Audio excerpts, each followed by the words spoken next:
Hello, all of the students of Ready to Read school. आप लोग को वापस फिर से एक बार मैं स्वागत करता हूँ मोशन इन मंडे के लेक्चर नंबर 4 में। ठीक, जो पिछला हमारा लेक्चर था लेक्चर नंबर 3, उसमें हमने आपको कॉन्सेप्ट डिस्टेंस और डिस्प्लेसमेंट का डिस्कशन किया था और डिस्टेंस और डिस्प्लेसमेंट के बारे में बताया था। अब वहीं से हमें क्या करना है, वहीं से हमें आगे बढ़ना है। तो आगे बढ़ते हैं। ठीक,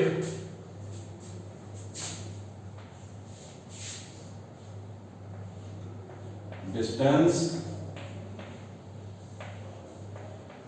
एंड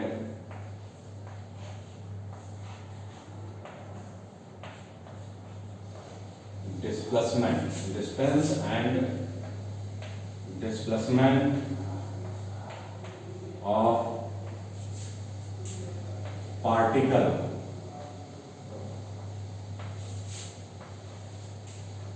on circular path। अगर कोई पार्टिकल सर्कुलर पाथ पर हो तो उसका डिस्टेंस और डिस्प्लेसमेंट कैसे कैलकुलेट करते हैं। ठीक,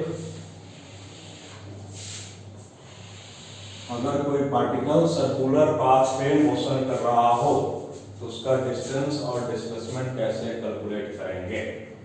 ठीक, मान लेते हैं कि कोई पार्टिकल है,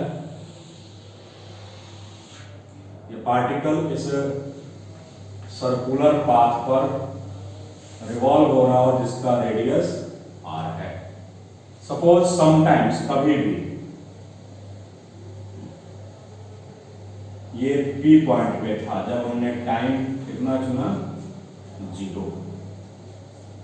एट t0 पे ये पार्टिकल P पॉइंट पे था और कुछ देर के बाद t सेकेंड बाद ये P से चलते चलते Q पे पहुंच जाए। वो क्या है, सेंटर। कितना एंगल से घूम जाए, थीटा। ऐसे। ठीक, तो as particle move from P, कहां से, P से कहां चला जाए, Q, in time interval T second. अगर ये पार्टिकल P से Q जाता है कितने सेकेंड में, कितने टाइम इंटरवल में, तो T सेकेंड में। तो जब ये P से Q पहुंचता है तो डिस्टेंस क्या होगा, तो डिस्टेंस होता है लेंथ ऑफ पाथ। क्या होता है, लेंथ ऑफ पाथ PQ। तो जो पाथ है PQ वो कैसा है, तो वो सर्कुलर आर्क है। तो अगर किसी सर्कल का रेडियस r हो, सर्कुलर आर्क का एंगल थीटा हो, तो ये जो आर्क है इस आर्क का लेंथ क्या होता है। ठीक, तो इसका लेंथ जो होता है, आर्क का लेंथ होता है r इंटू थीटा। इसका मतलब लेंथ ऑफ पाथ कितना होगा, तो डिस्टेंस होगा length of path PQ। Arc, इसकी लंबाई क्या होगी, रेडियस इंटू थीटा। ध्यान रहे यहां जो थीटा है, ठीक है, इसको यूज करेंगे किसमें, रेडियन में। थीटा की SI यूनिट क्या होती है, रेडियन, डिग्री में। कितना, तो ये याद रखना होगा 360 डिग्री कितना होता है, 2 पाई रेडियन। अगर 180 डिग्री हो तो पाई रेडियन। इसी तरह से अगर ये 90 डिग्री हो जाए तो पाई बाई 2 रेडियन। 45 डिग्री हो जाए तो 45 डिग्री हो जाए तो पाई बाई 4 रेडियन। 60 डिग्री हो जाए तो पाई बाई 3 रेडियन। आ रही बात समझ में? तो ये कुछ कन्वर्जन मैंने बताया तो ये इसी से हो जाएगा, ये याद रखना है। 360 डिग्री 2 पाई रेडियन के बराबर होता है। अब यहाँ पे डिस्प्लेसमेंट क्या होगा? तो डिस्प्लेसमेंट होता है, क्या डिफिनेशन है डिस्प्लेसमेंट का? तो डिस्प्लेसमेंट का डिफिनेशन है straight line from initial to final. इसका मतलब P से Q जो ये स्ट्रेट लाइन होगा, ये वाला लाइन, ये डिस्प्लेसमेंट होगा, और ये जो कर्व लाइन है ये डिस्टेंस होगा। तो डिस्प्लेसमेंट कितना होगा? तो डिस्प्लेसमेंट होगा स्ट्रेट लाइन PQ। यदि वेक्टर फॉर्म में लिखें तो ऐसे लिखा जाएगा P से Q। दिशा क्या होगी? P से Q। फिलहाल हमें डिस्प्लेसमेंट का मैग्नीट्यूड निकालना है, कितना होगा? तो PQ का मैग्नीट्यूड, PQ जो लेंथ है वो कितना होगा? इसे हम साधारण ज्योमेट्री से निकाल सकते हैं कि ये रेडियस R है, ये भी रेडियस R है, और ये साइड हमें निकालना है P से Q। तो ये जो एंगल है, इस एंगल को बाइसेक्ट करते हुए इस पे परपेंडिकुलर ड्रॉ करें M। तो ऊपर का एंगल आधा θ/2, नीचे का एंगल भी आधा θ/2। अब जो ट्रायंगल है OMP में, कौन से ट्रायंगल में? ट्रायंगल OMP में दिखाई दे रहा है। OMP में साइन θ/2 एंगल है θ/2 बराबर होगा PM डिवाइडेड बाई R। तो PM बराबर, तो PM R साइन θ/2। तो PQ है PM का डबल, क्योंकि ये साइड और ये साइड इक्वल होगा, तो PQ हो जाएगा 2PM। इसका मतलब PQ बराबर क्या? तो 2R साइन θ/2। ठीक, तो इसका मॉडुलस हो जाएगा 2R साइन θ/2। तो सर्कुलर पाथ में अगर कोई ऑब्जेक्ट थीटा एंगल से अपने पोजीशन से, इनिशियल पोजीशन से थीटा एंगल से क्या हो जाए? बेंड हो जाए, ठीक, तो उस कंडीशन में उसका डिस्टेंस निकालते हैं किससे? R इंटू थीटा से। और डिस्प्लेसमेंट कितना होता है? तो डिस्प्लेसमेंट होता है 2R साइन θ/2 होता है। आ रही बात समझ में? तो इसको क्या करिए, इसको नोट कर लीजिए कि ये याद रखना है आपको। इस पे क्वेश्चंस आएंगे तो आप डायरेक्ट फॉर्मूले से कर सकते हैं। तो इसको नोट करिए। कैसे नोट करना है आपको बार बार समझाया गया है।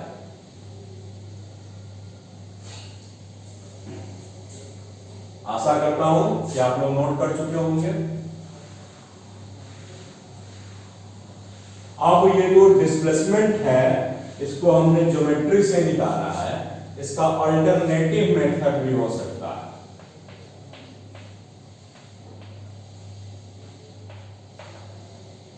तो ये एक पोजीशन है इनिशियल, तो ये वेक्टर R, ये है इनिशियल पोजीशन, और ये फाइनल पोजीशन है vector R। Initial P, finally Q। तो डिस्प्लेसमेंट बराबर होता है R final minus R initial, final position minus initial position. तो डिस्प्लेसमेंट का मैग्नीट्यूड मतलब वेक्टर R में से वेक्टर R को घटाएं। ठीक, आ रही बात समझ में? तो ये R इनिशियल और ये R फाइनल, इन दोनों को हमें क्या करना है? माइनस करना। ठीक, तो R final minus R initial का मैग्नीट्यूड। अब इन दोनों वेक्टर का, इसका भी मैग्नीट्यूड R है, इसका भी मैग्नीट्यूड R है, ये दोनों का लेंथ सेम है, तो दो वेक्टर जिसका मैग्नीट्यूड सेम हो उसका डिफरेंस क्या होता है? तो वेक्टर में हमने पढ़ाया था उसका डिफरेंस होता है 2 into magnitude into sine theta by 2। याद होगा आपको, दो इक्वल वेक्टर का, दो वेक्टर जिसका मैग्नीट्यूड इक्वल हो उसका सम क्या होता है? तो उसका सम होता है 2a cos थीटा बाई 2। और डिफरेंस क्या होता है? तो डिफरेंस होता है 2a sin थीटा बाई 2। समझ गए इस बात को? तो दो इक्वल वेक्टर, दो वेक्टर जिनका मैग्नीट्यूड इक्वल है उसका डिफरेंस होगा 2 into magnitude into sine theta by 2। और यदि सम निकालना होता तो साइन थीटा बाई 2 की जगह पे क्या होता? cos theta. तो डिस्प्लेसमेंट हम ऐसे भी निकाल सकते थे और वैसे भी निकाल दिया हमने। किस तरीके से? ज्योमेट्री की तरीके से। फिलहाल जैसे भी निकाला, डिस्प्लेसमेंट होगा कितना ये इंपॉर्टेंट है कि आपको याद रखना है कि सर्कुलर पाथ पे अगर कोई ऑब्जेक्ट मोशन करेगा तो उसका डिस्प्लेसमेंट हम निकालेंगे 2r sin थीटा बाई 2 से। ठीक, तो इस बात को नोट करिए, फिर आगे बढ़ाते हैं। चलिए, फॉर एग्जाम्पल आपसे कभी कहते हैं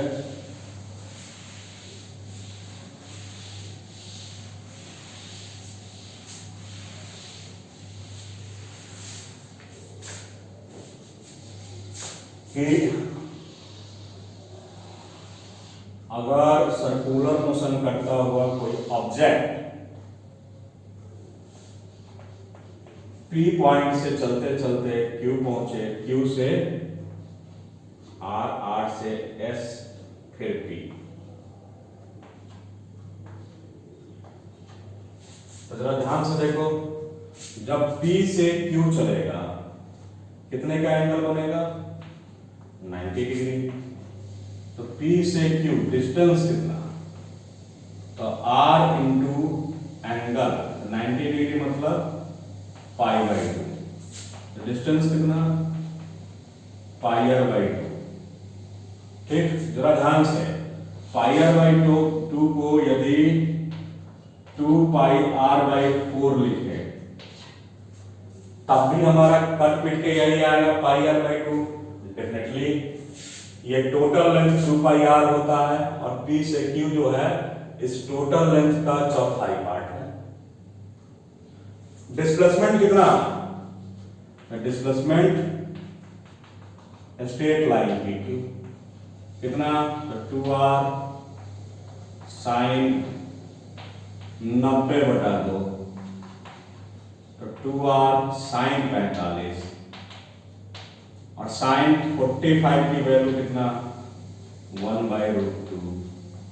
√2 से 2 कैंसिल होकर के कितने टाइम्स? और √2 टाइम्स का हमारा आंसर आ जाएगा √2r। ऐसे में अगर ये r है, ये r है, तो पाइथागोरस थ्योरम से, चित्र से, डायग्राम से r square plus r square कितना आता है हमारा आंसर? r√2 ही आता।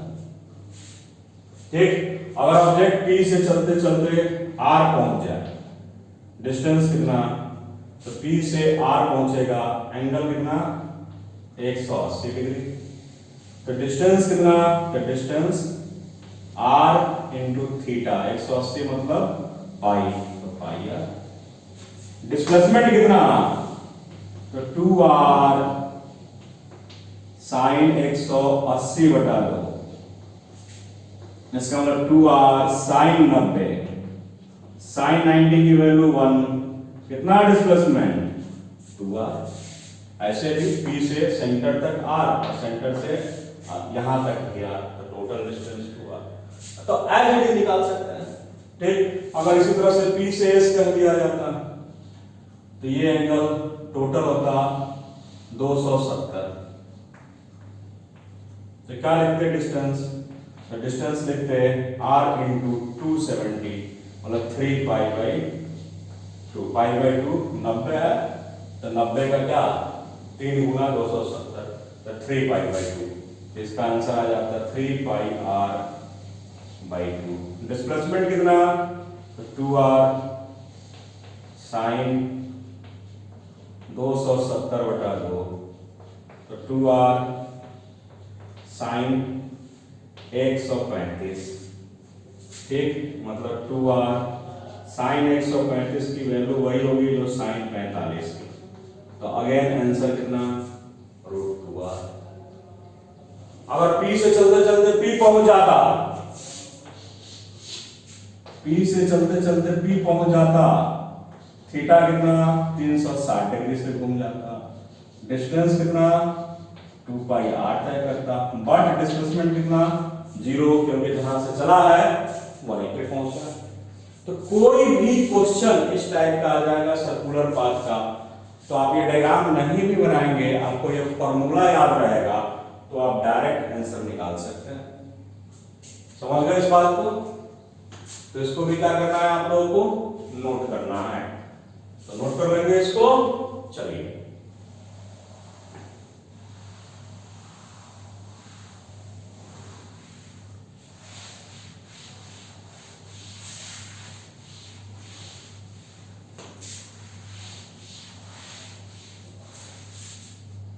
हो गया, ध्यान से पहले समझना है, फिर नोट करना है, फिर समझना है, फिर नोट करना है।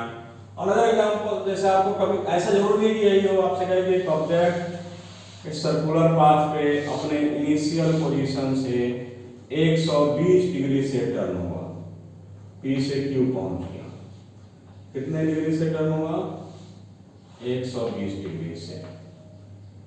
इसका डिस्प्लेसमेंट कितना होगा, तो स्ट्रेट लाइन PQ क्या वैल्यू होगी डिस्प्लेसमेंट की, direct 2r sine 120/2, 2r sine 60, तो 2r साइन 60 की वैल्यू √3/2, आंसर कितना √3r, खत्म, ये आंसर आ गया हमारा। तो ऐसे क्वेश्चंस जब भी आएंगे आपको, उस कंडीशन में हमें डिस्प्लेसमेंट निकालने के लिए ये फॉर्मूला इस प्रकार से क्या करना है, यूज करना है, ठीक। आई होप आप लोग समझ गए होंगे। दूसरी चीज ध्यान रखना है, डिस्प्लेसमेंट वेक्टर क्वांटिटी है, तो अगर डिस्प्लेसमेंट से रिलेटेड कोई न्यूमेरिकल आता है और उस न्यूमेरिकल में दिशा सहित दिया गया हो, तो उस कंडीशन में उसका सॉल्यूशन करने के लिए जो वेक्टर रूल है, उस रूल को क्या करेंगे, फॉलो करेंगे और उसी के मदद से उसका सॉल्यूशन निकालेंगे। ओके, चलिए एक और क्वेश्चन करते हैं। जैसा आप लोग कभी कहते हैं कि कोई ऑब्जेक्ट है, क्वेश्चन ये कहते हैं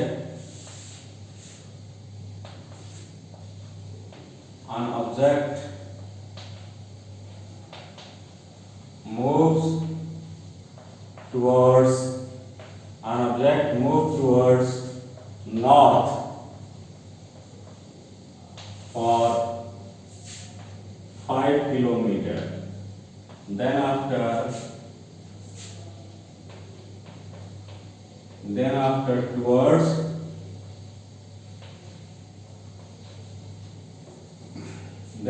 towards east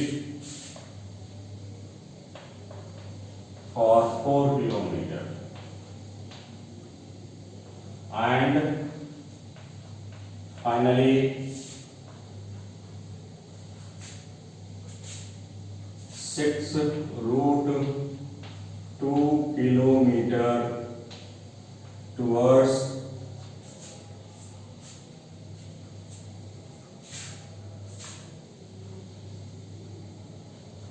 east south,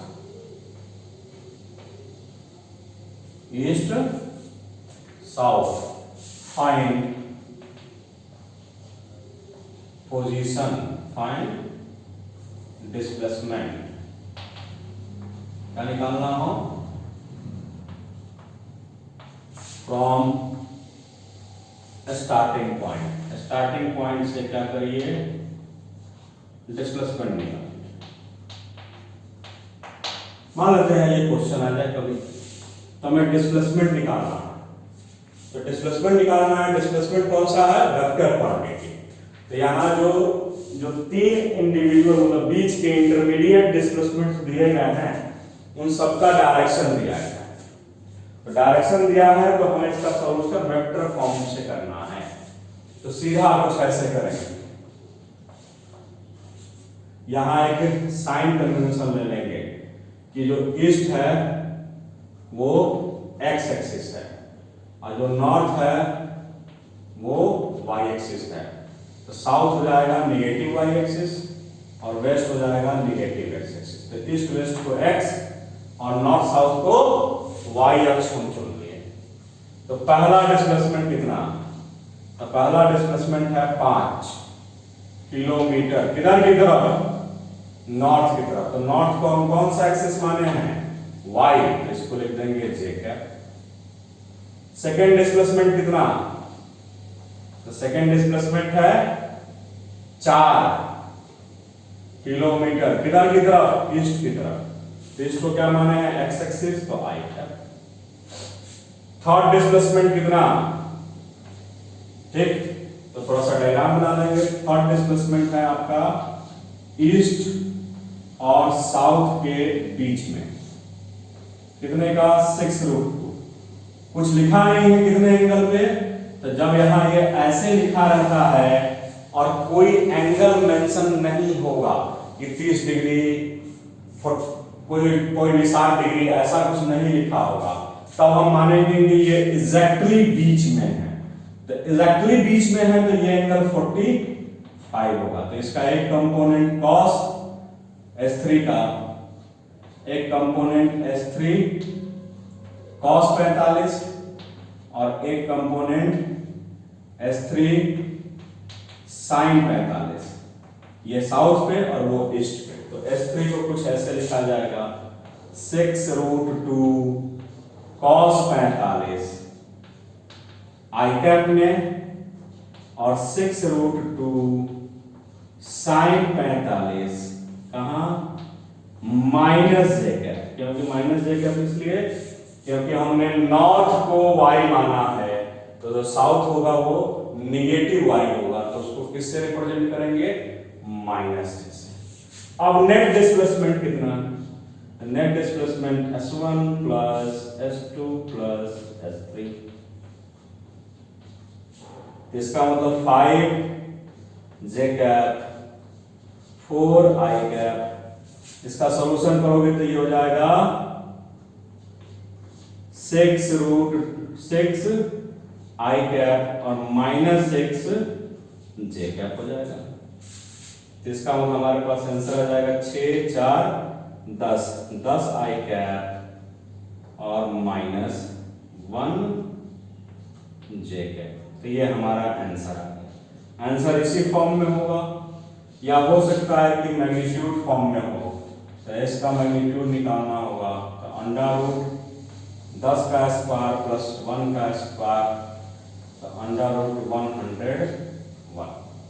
तो मैं आगे में कहानी है कि मैग्नीट्यूड निकालना हो तो ऐसे निकाल लेंगे वेक्टर तरीके से। बस हमें ये क्वेश्चन कराने से पीछे मकसद था कि अक्सर ऐसा क्वेश्चन आता है कि जिसमें 3 4 5 डिस्प्लेसमेंट दे दिया जाए, तो क्या करेंगे? तो एक वेक्टर नोटिफिकेशन में सारे डिस्प्लेसमेंट को लिखेंगे आई कैप जे कैप नोटिफिकेशन में, और फिर उनको उसी नोटिफिकेशन के साथ ऐड कर लेंगे। तो फाइनल हमारा आंसर आ जाएगा कि या आई और जे में टर्म में, और उसकी वैल्यू निकालना हो तो √x का स्क्वायर, x कंपोनेंट का स्क्वायर प्लस y कंपोनेंट का स्क्वायर। ये जो कंसेप्ट पढ़े थे वेक्टर में, इस कंसेप्ट को क्या कर लेंगे? यूटिलाइज कर लेंगे, यूज कर लेंगे, तो हमारा आंसर आ जाएगा। ठीक है, तो समझ गए इस बात को? तो समझने के बाद अब बारी है इसको NOTE करने के लिए, तो इसको नोट करिए। फिर आगे बढ़ते हैं, एवरेज स्पीड और एवरेज वेलोसिटी पढ़ाते हैं।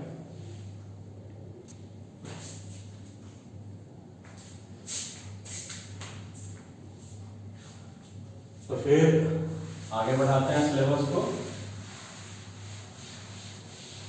टॉपिक लिखिए। टॉपिक जो है अब हमें पढ़ना है, डिस्टेंस डिस्प्लेसमेंट समझ चुके हैं, आगे हमें समझना है average speed and average velocity. ठीक, average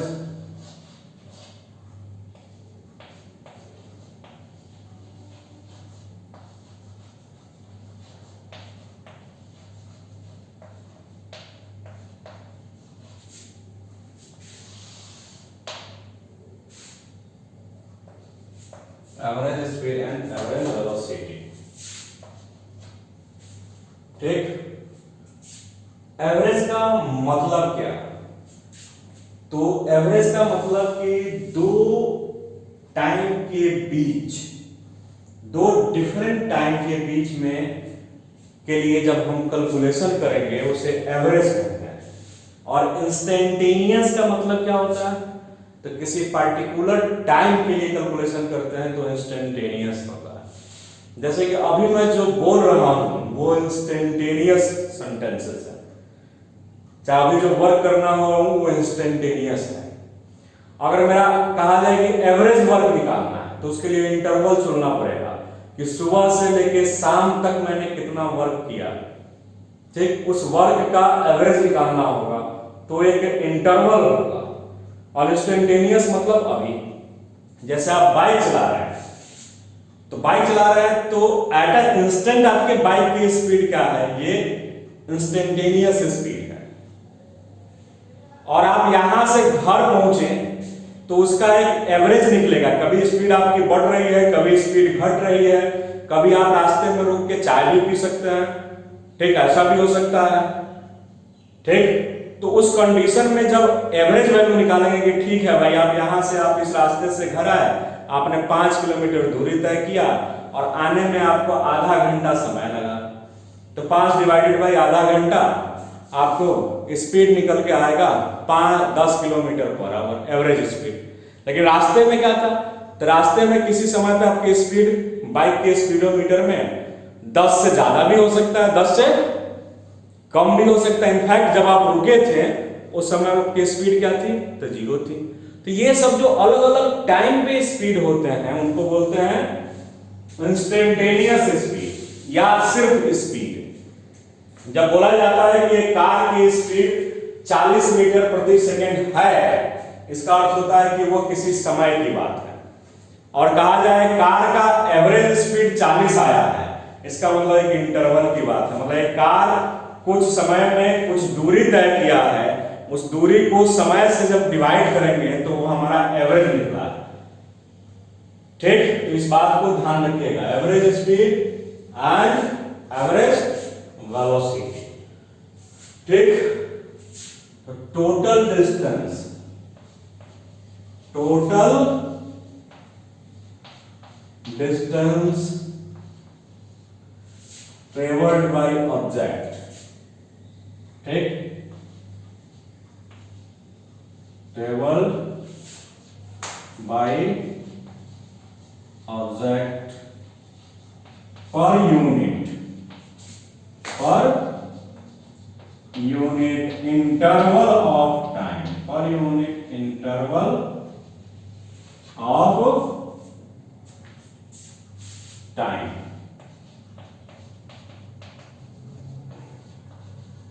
is known as average speed, average speed। ठीक, इसको कुछ ऐसे लिखते हैं, स्पीड लिखेंगे बगल में ब्रैकेट देकर के AB, या इसको ऐसे भी लिख दिया जाता है, इसका अर्थ होता है स्पीड और ऐसे, इसका अर्थ होता है एवरेज। तो एवरेज स्पीड बराबर क्या होता है? एवरेज स्पीड बराबर होता है डिस्टेंस, मतलब length of path divided by उस लेंथ को जाने में लगा समय, time taken, distance upon time taken, time interval, distance upon time interval, ये क्या कहलाता है? आपका एवरेज स्पीड।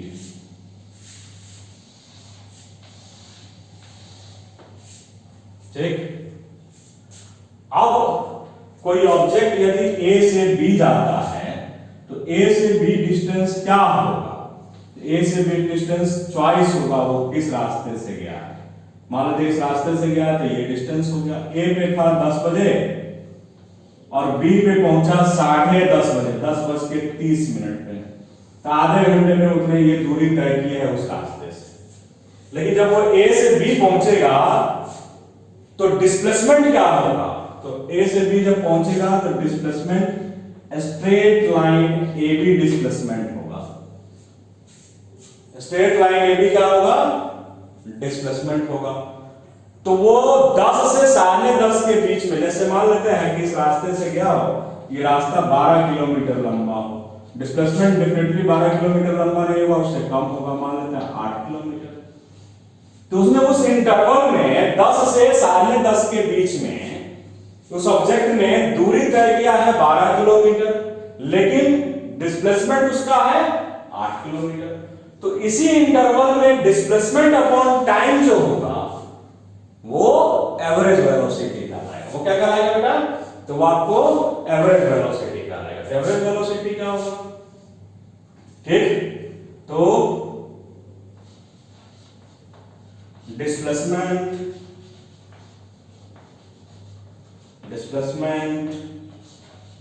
पर unit interval of time,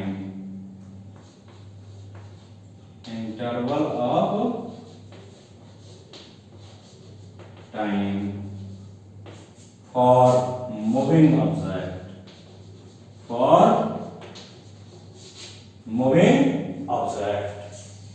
moving object is known as average velocity. Displacement per unit interval of time for moving object is known as average velocity. तो average speed मतलब total distance upon time taken. तो average velocity, क्या, यहां पे vector नहीं दे रहे हैं ना, उसकी बात नहीं कर रहे, मैग्नीट्यूड की बात कर रहे हैं। एवरेज वेलोसिटी क्या? तो डिस्प्लेसमेंट अपॉन टाइम। अब जो अंतर डिस्टेंस और डिस्प्लेसमेंट में होता है वही डिफरेंस डिस्टेंस और एवरेज स्पीड और एवरेज वेलोसिटी में होगा। डिस्प्लेसमेंट 0 हो सकता है, इसका मतलब एवरेज वेलोसिटी 0 हो सकता है। डिस्प्लेसमेंट नेगेटिव हो सकता है, इसका मतलब एवरेज वेलोसिटी भी नेगेटिव हो सकता है। डिस्टेंस 0 नहीं हो सकता है मूविंग ऑब्जेक्ट का, इसका मतलब एवरेज स्पीड 0 नहीं हो सकता है। इसका मतलब एवरेज स्पीड 0 नहीं हो सकता है। ठीक, लेकिन ध्यान रखिएगा इंस्टेंटेनियस स्पीड 0 हो सकता है। आप ए से बी गए, एवरेज स्पीड 0 नहीं होगा, लेकिन रास्ते में सी पे हो सकता है कि आप बैठ करके चाय पी रहे हैं, तो उस समय सी पर स्पीड क्या आएगा? तो 0 आएगा। तो वो इंस्टेंटेनियस है, एवरेज नहीं है। किसी पॉइंट पे स्पीड इंस्टेंटेनियस स्पीड होता है, एवरेज नहीं होता है। एवरेज के लिए 2 पॉइंट के बीच में होता है, स्टार्टिंग और एक एंडिंग पॉइंट के बीच में, इनिशियल और फाइनल के बीच में कैलकुलेट किया जाता है। तो जो अंतर डिस्टेंस और डिस्प्लेसमेंट में था वही अंतर एवरेज स्पीड और एवरेज वेलोसिटी में होगा। ठीक, आप अब समझ गए होंगे इस बात को।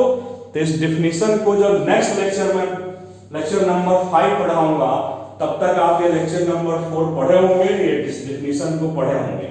तो उसके बाद अब लेक्चर नंबर 5 में मैं यहीं से शुरुआत करूंगा, इसी डिफिनीशन से आगे से, कि हाँ अब एवरेज वेलोसिटी कैसे निकालते हैं और एवरेज स्पीड कैसे निकालते हैं। ठीक, क्या ये जो कॉन्सेप्ट हमने पढ़ाया है इसका क्या अर्थ है, इससे क्या मतलब हम समझते हैं। ठीक, तब तक के लिए आप सभी लोगों का धन्यवाद। पढ़ाई करते रहिए। ठीक, डाउट्स जो मन में आए पूछते रहिए।